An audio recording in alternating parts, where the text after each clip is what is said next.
నాయకుడికి సాటాపూర్ గ్రామ తరఫున గ్రామ ప్రజల తరఫున పెద్ద మొత్తంలో స్వాగతించినందుకు మొదటిగా స్వాగతిస్తూ మీ అందరికీ ధన్యవాదాలు.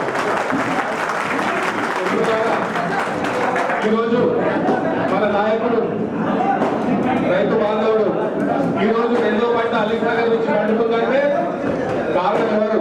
మన నాయకుడు. గతంలో రాజశేఖర రెడ్డి సార్ హయాంలో మా నాయకులు ఎమ్మెల్యేగా ఉన్నప్పుడు రాత్రి మొదలు కష్టపడి ఈ దుర్భాగా మిగిలిన ఈ ప్రాంతాన్ని రెండు పంటలు పండించేటట్టు చేసిన ఘనత మా నాయకుడిది. ఈరోజు మీరందరూ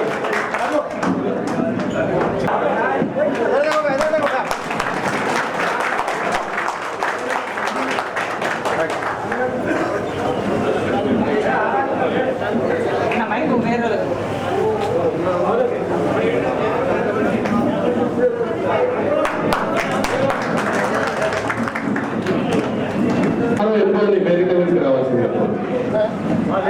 సీట్ ఉన్న వరకు పెద్ద మనుషులకు జెసెస్ ఇచ్చేసి పిల్లలు కొంచెం నిలబడు, పెద్ద మనుషులకు ముంగట రానివ్వు.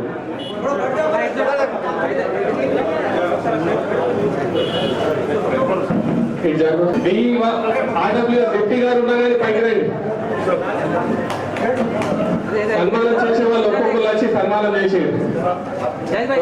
సన్మానం మారుతి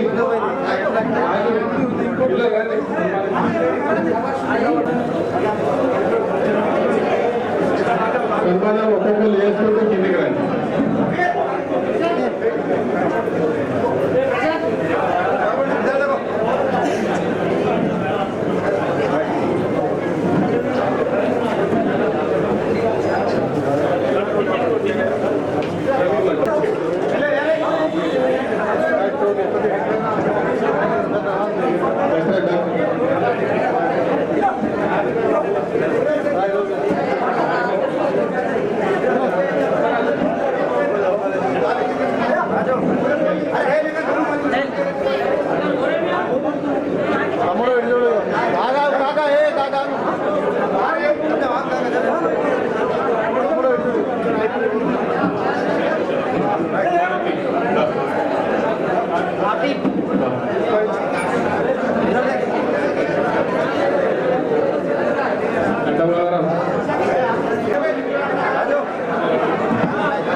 సార్ మా గ్రామానికి చాలా చరిత్ర గల మార్కెట్ ఉంది.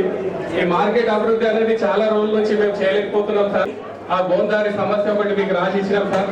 ఆ దారి సమస్య ఒకటి తీర్చేస్తే మా రైతులు, మా గ్రామస్తులు, మా యువకులు మీకు రుణపడి ఉంటారు సార్. సాటాపూర్ గ్రామ ఓటర్కి ఒక చరిత్ర ఉంది. సాటాపూర్ ఓటర్ ఎవరికైతే మెజార్టీ ఇస్తారో వాళ్ళు ఖచ్చితంగా ఎమ్మెల్యేలు అవుతారు. మీరు గత 50 సంవత్సరాల చరిత్ర సాటాపూర్ ఎవరికి మెజార్టీ ఇస్తే వాళ్ళు ఎమ్మెల్యేలు గెలిచారు. 2 సార్లు దరిద్రం వచ్చి మా వాళ్ళు తప్పు నిర్ణయాలు తీసుకొని మీకు ఓడగొట్టారు సార్. ఆ బాధతో ఈసారి గట్టిగా పనిచేసారు పిల్లలందరూ. మీ మెజార్టీ రావడానికి, మీరు గెలవడానికి చాలా కష్టపడ్డారు సాటాపూర్ యువకులు. సాటాపూర్ యువకులు కాదు, రెంజల్ మండలంలో ఉన్న అందరు యువకులు ఒకళ్ళకొకరు సపోర్ట్ చేసుకుంటూ కొంత మెజార్టీ తక్కువ ఇచ్చిర్రు.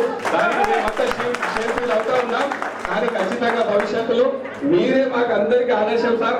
మీ ద్వారానే మేము రాజకీయాల్లోకి వచ్చినాం. మీ అడుగు జాడల్లోనే నడుస్తున్నాం. ఎక్కడ కూడా ప్రజలకు సేవ చేసే దగ్గర మీ నాయకత్వంలో ఉన్న కార్యకర్త ఎక్కడ కూడా ఏ పేదవాళ్ళ నుంచి ఏది ఆశించకుండా గవర్నమెంట్ ప్రభుత్వాలకు కేటాయించే స్కీమ్స్ ఖచ్చితంగా కింది స్థాయి వరకు వెళ్లే ప్రయత్నం ప్రతిసారి మేము చేస్తూనే ఉన్నాం సార్. మీ పేరుకి ఎక్కడ కూడా మచ్చొచ్చే విధంగా మా కార్యక్రమాలు ఉండవు. భవిష్యత్తులో 5 సంవత్సరాలు మీరు రాష్ట్రంలో కీలక మంత్రి పదవిలో ఉండి ఏ పని చేసినా గానీ ప్రజలకు చేర్చే విధంగా కార్యకర్తలు మీ సైనికుల్లాగా మేము పనిచేస్తామని ఇంతమంది కార్యకర్తల ముందు మీకు హామీ ఇస్తున్నాం సార్. అదే విధంగా రెంజల్ శివారికి సంబంధించి ఒక రోడ్డు ఉంది. ఆ రోడ్డు రెంజల్ టు బెంట అని మీకు రాసి ఇచ్చినాం సార్. దానికి సంబంధించి కనీసం 200 నుంచి 300 మంది ఒక ఎకరం వాళ్ళు రైతులు ఉన్నారు. ఎన్ఎస్ఎఫ్ నుంచి వాళ్ళ భూములు దొరికినాయి. అది చాలా పెద్ద సమస్య సార్. వర్షాకాలం వచ్చిందంటే వాళ్ళు కనీసం 2 కిలోమీటర్లు ఒక మందు బస్సు ఎత్తుకొని పోతున్నారు. ఇవి 2 రోడ్లు చేస్తే మా గ్రామానికి, రెంజల్కి ఇద్దరికి ఉపయోగపడుతుంది. కాబట్టి ఈ 2 సమస్యల మీద మీరు కొంచెం దృష్టి పెట్టారు సార్. అదే విధంగా కాకాపూర్ గ్రామంలో గూళ్ళవాడలకు వెళ్తే ఎలక్షన్ ప్రచారంలో మేము వెళ్ళినాం సార్. 10 సంవత్సరాల నుంచి ఒక్క ఇల్లు కూడా శాంక్షన్ కాక వాళ్ళ ఇల్లు మట్టి కుప్పల్లాగా ఉన్నాయి. పట్టాలు వర్షాకాలం వస్తే ఈ గ్రామానికి 150 పట్టాలు పంపిణీ చేస్తే వాళ్ళు పాపం పట్టాలు కప్పుకొని ఉన్నారు. హౌసింగ్ వచ్చినప్పుడు మాత్రం మా గ్రామానికి ప్రాధాన్యత ఇవ్వండి సార్. మా గ్రామం ఎప్పుడు మీకు రుణపడి ఉంటారు. అదేవిధంగా గతంలో నేను ఎవరిని విమర్శించే ఉద్దేశంతో కాదు, 30 ఇళ్ళు మా గ్రామానికి శాంక్షన్ వచ్చినాయి. కొన్ని బిల్స్ మాత్రమే ఒక స్టేజ్ వారీగా వాళ్ళ కొందరికి ఇచ్చి ఆపేశారు. అది ఎందుకు ఆగినాయి అన్నది నేను లోతులోకి వెళ్తలేదు. ఖచ్చితంగా గ్రామస్తులకు మా సార్ ద్వారా రిక్వెస్ట్ చేస్తున్నా, మీ ద్వారా ఆ పైసలు వీళ్ళకు 30 మందికి మిగతా పైసలు వచ్చేటట్టు మీరు ఎవరికైనా ఒత్తిడి చేసి మా వాళ్ళకి ఆ 30 ఇళ్ళ పైసలు వచ్చేటట్టు ఒక కార్యక్రమం చేయండి సార్. వాళ్ళు మీకు రుణపడి ఉంటారు. అదేవిధంగా గ్రామంలో ఈ ప్రధాన రోడ్డు ఏదైతే చౌరస్తా నుంచి హనుమాన్ టెంపుల్ వరకు ఉంటుందో ఈ రోడ్డు చాలా రోజుల క్రితం 15-20 సంవత్సరాల క్రితం వేసిన రోడ్ ఇది. రాజశేఖర రెడ్డి సార్ అప్పుడు మీ హయాంలో ఇచ్చినప్పుడు వేసిన రోడ్ అది. దీన్ని కొంచెం వెడల్పు చేస్తూ 2 పక్కలు డ్రైన్ చేసేస్తే 2 చెర్లకు నీళ్లు నిండుతాయి. దాని ద్వారా మాకు శాశ్వతంగా చెర్లు నిండినట్టు అవుతుంది. ఈ బజార్ నీళ్ళన్నీ చెర్లకు పోయేటట్టు ఒక కార్యక్రమం కూడా చేస్తాం సార్. అది కూడా ఖచ్చితంగా ఈ పిల్లలు మీ దగ్గరకు వస్తారు, మీరు దాన్ని పరిష్కరిస్తారని నాకు ఆశ ఉంది సార్. అదే విధంగా ప్రధానంగా ఇప్పుడు మనకు చేయాల్సిన పనులు ఇవే కదా, ఇంకేమైనా ఉన్నాయా? ఇండ్ల సమస్య ఒకటి తీరాలా, కొన్ని పెన్షన్లు ఆగినాయి అక్కడక్కడ, అవి అయిపోవాలా. మిగతా విషయాలు సార్ చెప్తారు అని నేను అడుగుడు నా బాధ్యత, చెప్పుడు మాత్రం ఇచ్చుడు తన పని. అది మీ అందరికీ మరొకసారి మీ అందరి తరఫున సార్కి ధన్యవాదాలు తెలుపుతూ ఇప్పుడు సార్ మాట్లాడతారు. అంటే ఇప్పుడు స్కూల్ పోయి చూడడానికి కూడా సార్ సిద్ధంగా ఉన్నారు. స్కూల్లో మనకు మన ఊరు మన బడి ద్వారా 26 లక్షలు వచ్చినాయి అని ఇప్పుడు ఎంఈఓ అంటున్నారు. అక్కడ ఏం జరిగిందో అన్నది మనకు తెలియదు. అక్కడ ఒకవేళ ఇంకా సమస్యలు లోటుంటే పైసలు ఎవరైనా లేపుకొని పని చేయకుంటే కూడా ఆ 2 విషయాల మీద కూడా దృష్టి పెట్టేటట్టు నేను సార్కి చెప్తా. స్కూల్ సమస్య మాత్రం తీర్చుకుందాం. ఒక 2 years లో 10th క్లాస్ వరకు గవర్నమెంట్ స్కూల్ వెళ్ళేటట్టు అది కూడా సార్కి రిక్వెస్ట్ చేస్తాం. ఇప్పుడు పెద్దలు సార్ గారు మాట్లాడతారు.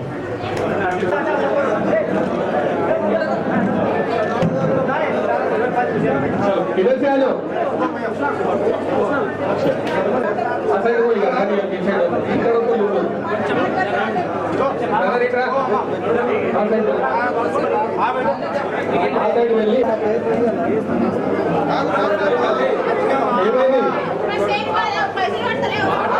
ఏమైంది మాట్లాడతారు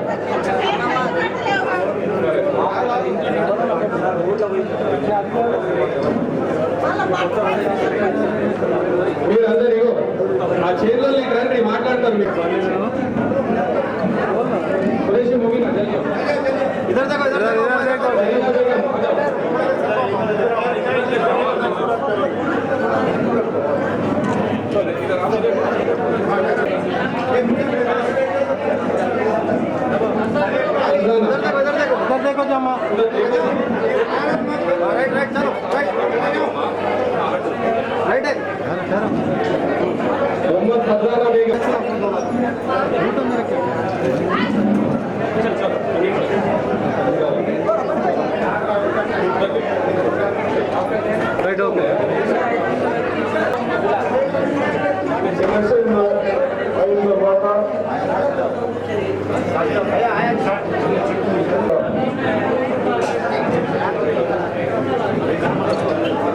రైట్ ఓకే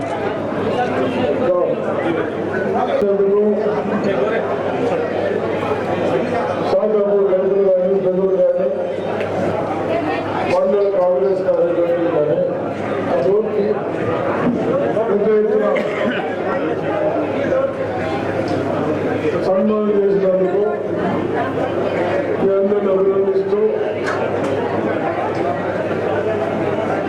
మరి ఇప్పుడే మనం హైవే రోడ్ వేసుకుంటున్నాం. మరి తహసీల్దార్ గారు ఒకసారి రికార్డ్ చేసుకోండి. ఆ రోడ్లో ల్యాండింగ్ ఉండడంతో ఒక గుంట కూడా మిస్ కావద్దు. వాళ్ళకి ఆపుంటే ఒక చేస్తారు వాళ్ళకి ఒక గుంట కాకుండా మీరు బాధపడుతూ ఉన్నారు. వాళ్ళ కరెక్ట్ ఏంటో కలిసి వాళ్ళ డబ్బులు వాళ్ళు డబ్బులు ఉన్నాయి. ఇప్పుడు నేను బ్యాంకులు వేసి ఏంటంటే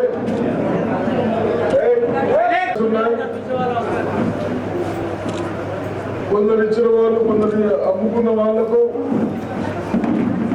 అంత కొంత కన్ఫ్యూజ్ ఉన్నదని ఆ పైసలన్నీ మన ఆర్డీఓ గారు ఇస్తే డిపార్ట్మెంట్ వాళ్ళు నేషనల్ డిపార్ట్మెంట్ వాళ్ళు ఆర్డీఓ గారికి ఇచ్చారు. ఆర్డీఓ గారికి కలెక్టర్ ఆదేశాలు ఇచ్చారు.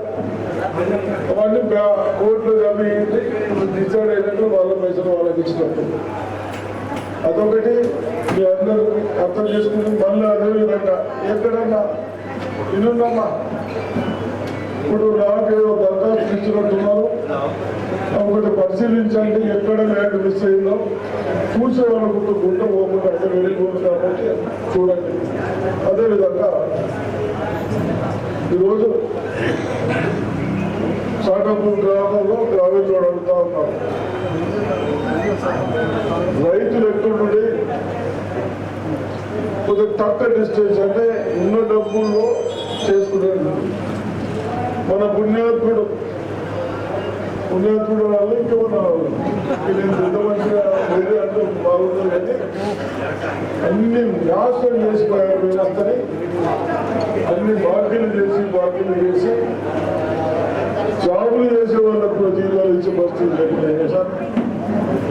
దాన్ని దృష్టిలో పెట్టుకుని రేవంత్ రెడ్డి గారు బాగా జాగ్రత్తలు అందించుకుంటూ మీకు ఇప్పటి వరకు చిన్న వాళ్ళకు 3 ఎకరాల వరకు రైతు బంధు చేశారు. అదేవిధంగా బస్సులు కూడా నడుస్తూ ఉన్నాయి. ఈ మనం చెప్పిన ఆ రూట్లో ఈ నెల అంటే రేపటి నుంచి ఫిబ్రవరిలో ఇంకా 2 హామీలు ఇచ్చిన దాంట్లో ఇంకా 2 అవుతాయి. ఇంకా 2 ఉంటే అవి కూడా తప్పనిసరిగా చేసుకున్నాం. నెల 2 నెలల్లో మన పరిస్థితులను బట్టి అదొకటి చేసుకున్నాం. అదేవిధంగా ఈ భూమి నాకు వచ్చింది, ఇప్పుడు తక్కువ వచ్చింది, ఎక్కువ వచ్చింది, ఇది ధరణి. ఈ దరిద్రులు వాళ్ళ స్వార్థాల కొరకు ఈ కేటీఆర్ మాట్లాడుతూ ఉన్నాడు. దద్దమ్మ లెక్క మీరు చేసిన పనులకు మీ స్వార్థాల కొరకు మీరు కొన్ని భూములు అమ్ముకోవడానికి ప్రభుత్వ భూములు కానీ ఎండోమెంట్ భూములు కానీ వక్ బోర్డులు కానీ వక్ బోర్డు భూములు కానీ ఇవన్నీ ఎలా చేయాలి ధర్నీలను పెట్టి ఒక పనికిరాని సీఎస్ ఉండే చీఫ్ తెచ్చి ఆయన సజెషన్స్ ఇవి చేసుకుంటారు. స్వార్థాల కొరకు పోయి మనందరిని ఇబ్బంది పాలు చేశారే. దాన్ని మన పరిశీలన అవన్నీ బాగా చేసుకోవటానికి బహుశా నెల 15 రోజులు అయితే ఆ ధరని అయిపోతుంది. అయిపోయిన తర్వాత తహసీల్దార్ మీరందరూ ముచ్చట పెడతాం. ఎవరి భూమి వాళ్లకు చేసుకుంటూ గతంలో ఎలా అయితే మనం ఉన్నప్పుడు పట్టాలు ఇచ్చినామో అలా పట్టాలు కూడా ఇద్దాం.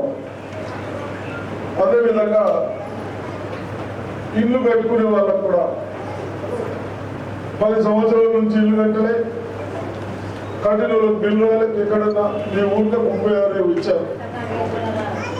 ఎంపీ వారు మీరు రికార్డు చేసుకోండి, 36, 38 ఇచ్చారు.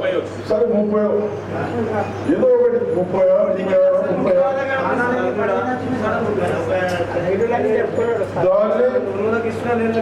గరీబుల పేరు మీద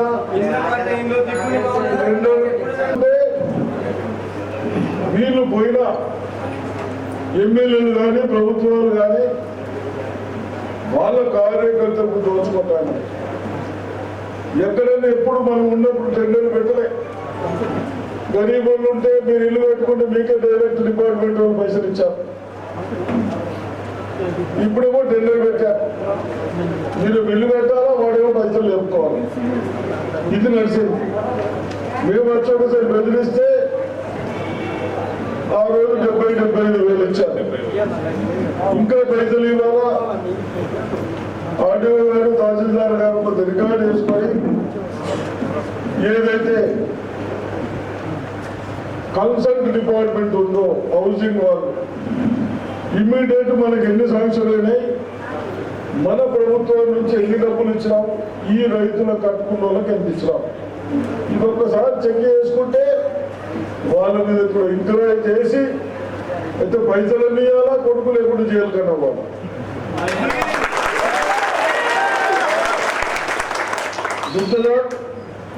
గుత్తగారు వచ్చి వాళ్ళకి ఇచ్చిన వాళ్ళని చెప్పాలి. ఇవన్నీ ఒకటి బయటపడతాయి.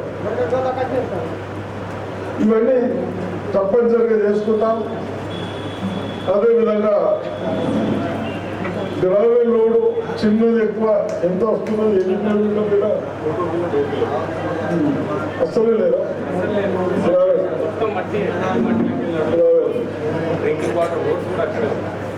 సరే చూద్దాం. ఉన్న డబ్బులు ఎగ్జాస్ట్ అయితే ఒక రోడ్ ఇద్దాం, గ్రామీణ రోడ్ రాసుకొని పెట్టుకొని ఏది ప్రియారిటీ ఉంటుంది. అదేవిధంగా ఇంకా బాత్రూమ్లు ఉన్నాయా స్కూల్లో?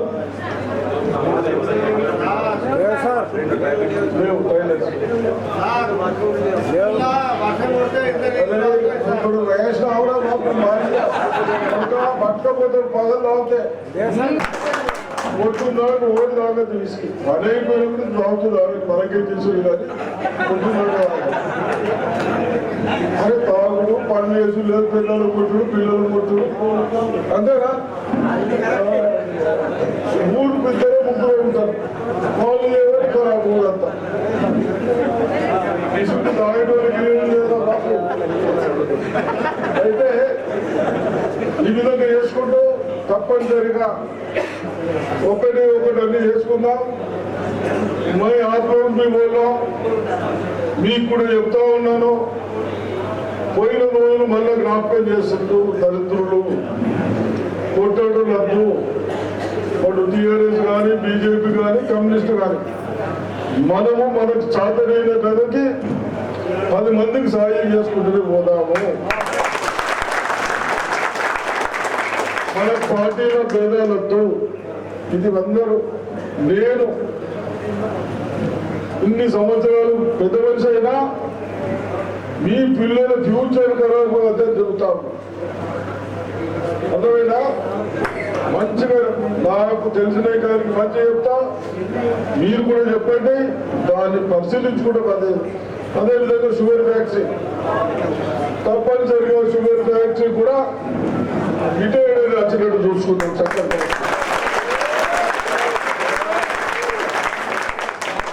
వస్తే గారికి వెళ్తారా మళ్ళా ఈడెట్లా వస్తుంది లోపలికి వెళ్తుంది అంటారు బాబు. ఫ్యాక్టరీ రానే ఈయన ఎడుకు రాలే, ఈయన ఎడుకు రాలే చూస్తున్నారు. అవన్నీ చూస్తారు. రోడ్ ఎట్లా పోతే వాళ్ళు వచ్చి చూసింది ఆడేవాళ్ళు. రోడ్ ఎట్లా పోతే అవన్నీ చెక్ చేసుకుని మీటింగ్లు ఉన్నాయి. మీటింగ్లు తర్వాత ఎక్కడ పెట్టేందుకు కూడా డిసైడ్ చేద్దాం. ఆ ఫ్యాక్టరీ ఇంకా 4 ఫ్యాక్టరీలు వచ్చినట్టు ప్రయత్నం చేద్దాం. అదేవిధంగా వ్యవసాయానికి నీళ్ళు వస్తున్నాయి కదా, సరే ఆ రోడ్ ఒకటి చూద్దాం, పైసలు ఉన్నకాడికి చేపిద్దాం, మళ్ళీ ఎప్పుడు మళ్ళీ చేపిద్దాం. టైలర్స్ కూడా లేకుంటే చేసుకోండి, ఈ రెండు చేసుకుంటూ ఈడ స్ట్రెంత్ కూడా హెడ్ మాస్టర్ మనం పోలేదు, స్ట్రెంత్ ఎంత ఉంది?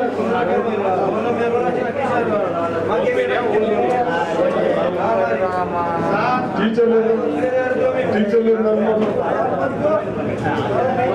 అదే మీరందరూ ఇడికల్ బస్సులలో పంపుతూ ఉంటారు రూమ్ నుంచి. హెడ్ మాస్టర్ గారు మంచిగా చెప్తారా రేపటి నుంచి రూమ్ నుంచి బాగా చెప్తారా? మీరందరూ బాగా చదువుకుంటున్నారు, వాళ్ళ పనికిరారు. ప్రైవేటు స్కూల్లో చదువుకుంటే సగం చదువు వచ్చిన వాళ్ళు ఉంటారు. మీరందరూ చెప్తాడో లేదో అని మా పిల్లలు మంచిగా ఉంటారో లేదో చదువురాదని పైన పంపుతున్నారు.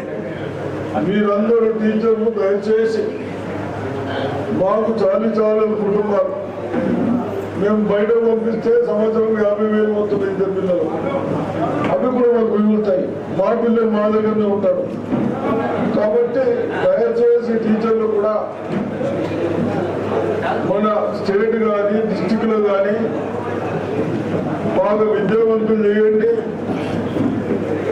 8th కనీసం 300 స్ట్రెంత్ ఉండాలి. 8th 9th చేద్దాం, 9th 10th చేసుకుంటాం. ఆ విధంగా చేద్దాం. ఎప్పుడు చేయడానికి మనకు ధైర్యం వస్తుంది? స్ట్రెంత్ ఉంటే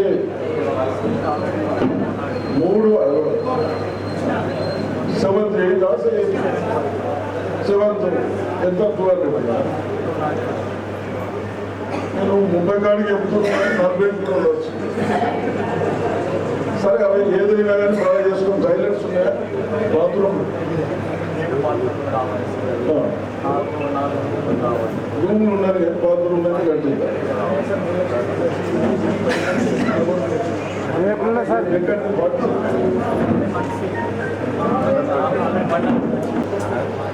మీరు ఉన్న కాడికి చెరుపులేండి, తగ్గబడితే రేపు లేచి కట్టిద్దాం, మళ్ళీ పైసలు ఉన్నప్పుడు రూములు కట్టుకుందాం. అర్థమైందా? మా పిల్లలు రేపు సెంత్ వచ్చేసి ఇంకేముంది? ఇంగ్లీష్ మీడియం స్టార్ట్ చేద్దాం. ఇంగ్లీష్ మీడియం కంటిన్యూ చేద్దాం. సరే ఇంకేముంది? రోడ్ లేదు, మొత్తం రోడ్లు లేవు. సొంతం ఇల్లు కట్టుకుంటే ₹1 పైసా కాంపిటీషన్